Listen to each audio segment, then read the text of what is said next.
बड़ी शिक्षा छोटा संदेश में आप सभी भाई बहनों का बहुत बहुत स्वागत है। आज की चर्चा का विषय है जीवन में बदलाव।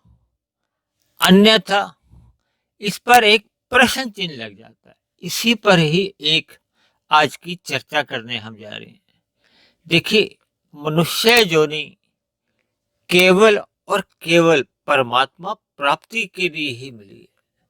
देखिए, जितने भी 84 लाख योनियों के जितने भी जीव हैं, उसमें केवल मनुष्य योनि को ही कर्म योनि कहा जाता है।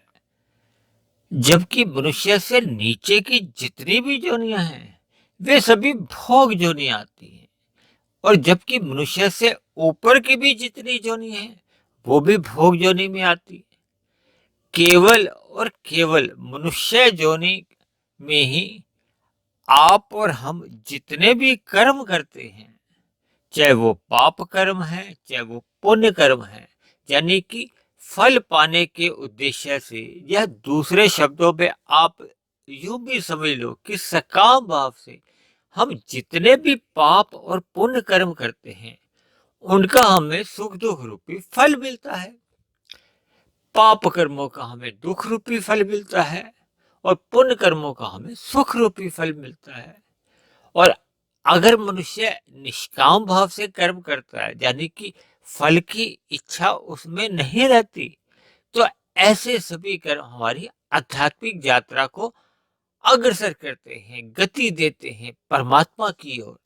आज की चर्चा में जो जीवन का बदलाव से अभिप्राय है ना, वो भौतिक जगत से आध्यात्मिक जगत की यात्रा की ओर है। देखिए, जब जब मनुष्य भौतिक जगत में भोगों के प्रति लिप्त रहता है, यानी कि भोगों को भोगने की उसकी इच्छा बनी रहती है। भोग के हमारे 5 विषय: गंध, रस, रूप, स्पर्श और शब्द। हमारा आपका जो एक स्थूल शरीर है, वो भी पृथ्वी, जल, अग्नि, वायु, आकाश का ही बना है। और इनके जो सूक्ष्म तत्व हैं, वो ही हमारे विषय हैं। यानी कि हमारा स्थूल शरीर सदा ही इन 5 विषयों को भोगने की इच्छा बनाए रखता है। लेकिन अंततः देखिए, हमारा आपका जो स्थूल शरीर है, वो 60, 80, 100 वर्ष का है।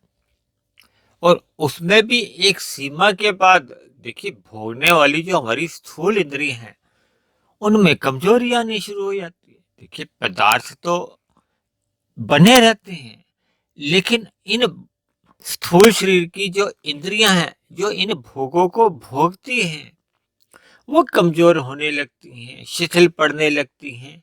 और अंततः शरीर के मरने के साथ ही वो भी समाप्त हो जाती हैं। और अक्सर तो ऐसा देखा जाता है कि जब बुढ़ापा की जो अंतिम अवस्थाएं आती हैं, उसमें तो शरीर के रहते हुए भी ये स्थूल इंद्रियां इन 5 विषयों का भोग करने में भी असमर्थ बनी रहती हैं। यानी मनुष्य को जब इस संसार में दुख नजर आते हैं, यानी कि ये जगत, जब प्रकृति एक दुख रूप में नजर आने लगती है, तब मनुष्य परमात्मा की ओर रुख करता है। यानी कि अपनी दिशा को या अपने जीवन में एक बदलाव लाने की कोशिश करता है। एक साधारण सी बात आप अपने दिमाग में बिठा लीजिए। ये संपूर्ण प्रकृति या माया त्रिगुणात्मक है। यानी कि यहाँ तमोगुण, रजोगुण और सतोगुण नित्य बने रहते हैं और एक कर्म में आते हैं और चले जाते हैं।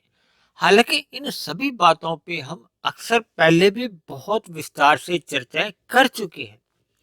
देखिए, जब मनुष्य रजोगुण में रहता हुआ फल पाने की इच्छा से काम कर्म करता है, यानी कि सुख रूपी फल पाने के लिए वो काम भाव से कर्म करता है, तो वो रजोगुण में रहता है। जब वो छल कपट, ठगी या अन्य अनैतिक कार्यों द्वारा सुख प्राप्ति की इच्छा रखता है या उसके लिए प्रयत्न करता है और अन्य जीवों को इसके लिए दुख दे देता है, तो वो उसके सभी पाप कर्म गिने जाते हैं और मनुष्य तमोगुण में गिर जाता है। जबकि जब मनुष्य परमात्मा के मार्ग पर चलने के एक दिमाग में उसके विचार आता है कि ये संसार एक दुखालय है, तो फिर वो परमात्मा के मार्ग पर चलने के लिए परमात्मा के बने हुए जो शास्त्र हैं, या आसान शब्दों में आप यूं समझ सकते हो कि वो परमात्मा के विषय में सुनना चाहता है, उसी को ही सत्संग कहते हैं, जिसको आप सुनने से भी समझ सकते हो या पढ़ने से भी कर सकते हो। लेकिन जब हम सतोगुनी साहित्य पढ़ते हैं तो वो भी एक प्रकार का सत्संग ही है। हालांकि भारत जैसे देश में अक्सर सत्संग को सुनने से ही अधिक जोड़ा जाता है। आजकल तो प्राय ऐसा देखा जाता है कि लोग सत्संग करते हुए दिखाई तो देते हैं, लेकिन उनके जीवन में कोई सकारात्मक परिवर्तन देखने को नहीं मिलता। तो इसका कारण क्या है? देखिए, भारत में नहीं, भारत के बाहर यानी कि विदेशों में भी सत्संग होते हुए दिखाई देते हैं और हजारों की लोग इसको सुन रहे होते हैं। और भारत जैसे देश में तो देखिए आध्यात्मिक चैनल आ गए हैं जो कि इन सत्संगों का सीधा प्रसारण भी प्रसारित करते हैं, जिस पर कि लाखों लोग जुड़ जाते हैं। लेकिन संसार की जो वास्तविक स्थिति है, यानी आपको और हमें व्यवहार में तो ऐसे सतोगुनी लोग तो सैकड़ों में भी नजर नहीं आते। यानी कि व्यवहार में जो हम देखते हैं वो तो रजोगुनी लोग नजर आते हैं या फिर तमोगुनी लोग अधिक नजर आते हैं। इसके पीछे का कारण जानने के लिए हमें अपने जो तीन शरीर हैं, स्थूल शरीर, सूक्ष्म शरीर और कारण शरीर की स्थिति को समझना होगा। देखिए, आपके और हमारे जो स्थूल शरीर है, जिसको आप और हम देख पाते हैं, जो हमारे व्यवहार में आते हैं, यानी एक व्यवहार में हम एक दूसरे के स्थूल शरीरों को ही देख पाते हैं, जबकि सूक्ष्म शरीर जिसमें कि मन और बुद्धि मुख्य रूप से गिने जाते हैं, उसको हम पढ़ नहीं पाते। देखिए, दूसरे के मन में क्या चल रहा है ऐसा तो हम नहीं जान पाते, लेकिन हमारे मन के अंदर क्या चल रहा है इसका तो हमें आपको बोध बना रहता है।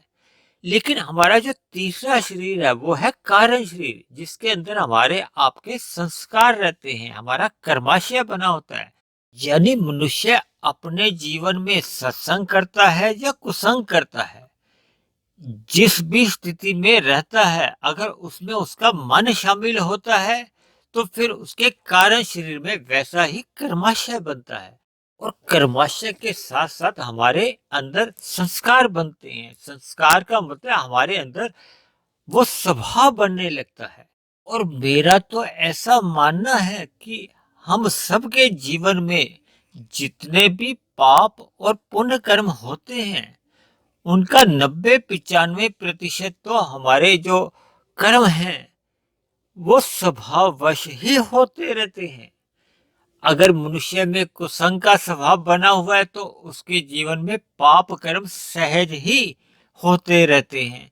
और यदि मनुष्य के जीवन में, उसके स्वभाव में सत्संग रूपी संस्कार बने हुए हैं तो उसके द्वारा पुण्य कर्म ही होने लगते हैं या निष्काम भाव से कर्म होने लगते हैं, जब वो ऐसे मनुष्य परमात्मा की भक्ति की ओर, यानी कि अपनी आध्यात्मिक यात्रा की ओर सहज ही प्रवृत्त हो जाते हैं।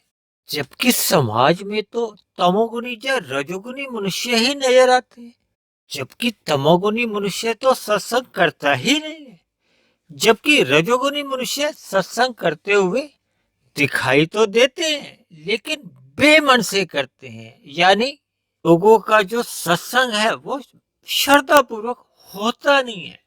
यानी कि स्थूल शरीर द्वारा सत्संग होता हुआ दिखाई तो देता है, लेकिन क्योंकि उनका सूक्ष्म शरीर सत्संग में शामिल नहीं होता।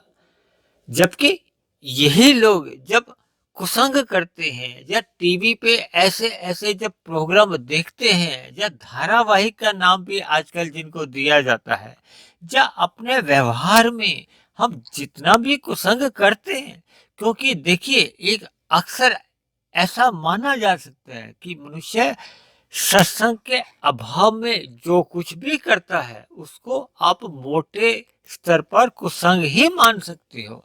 देखिए ये बात हो सकता है आपको पचाने में थोड़ी कठिनाई आ सकती है, लेकिन ये एक सच्चाई है जिसको आप और हम जितनी जल्दी स्वीकार कर लेंगे उतनी ही जल्दी हमारे जीवन में सकारात्मक परिवर्तन सहज ही आने लगेगा। यदि हम इस सच्चाई को अपने हृदय से, अपने मन से स्वीकार नहीं करते, तो फिर हमारे स्वभाव में देखिए मन से स्वीकार करना ये सूक्ष्म शरीर का काम है और मन में संस्कार का बनना वो कारण शरीर का स्वभाव है। देखिए जब हमने मन से ही स्वीकार नहीं किया तो फिर कारण शरीर में वैसा संस्कार ही नहीं बन सकता। देखिए जैसे हम आरंभ में श्रद्धा पूर्वक सत्संग करते हैं तो फिर वो सत्संग जब हम निरंतर एक समय विशेष में करते रहते हैं, फिर उस सत्संग का हमारे जीवन में जब अभ्यास निरंतर होता रहता है तो फिर उसके पहले हल्के संस्कार कारण शरीर में बनते हैं। फिर जितना अधिक हम सत्संग करते रहते हैं फिर वो संस्कार मध्यम स्तर पर बनने लगते हैं। फिर एक ऐसी स्थिति आ जाती है कि जब हमारे संस्कार एक स्वभाव का रूप धारण कर लेते हैं तो फिर मनुष्य के जीवन में एक सकारात्मक परिवर्तन देखने को मिलता है। उसके जीवन में होने वाले लगभग 90-95% फिर शुभ कार्य ही होने लगते हैं, यानी कि वो ऐसा मनुष्य फिर पाप कर्मों से सहज ही बच जाता है और परमात्मा की ओर यानी कि आध्यात्मिक उन्नति की ओर सहज ही अग्रसर होने लगता है। यानी उसका जीवन में सार्थक परिवर्तन हो जाता है, अर्थात उसका जीवन सफल हो जाता है।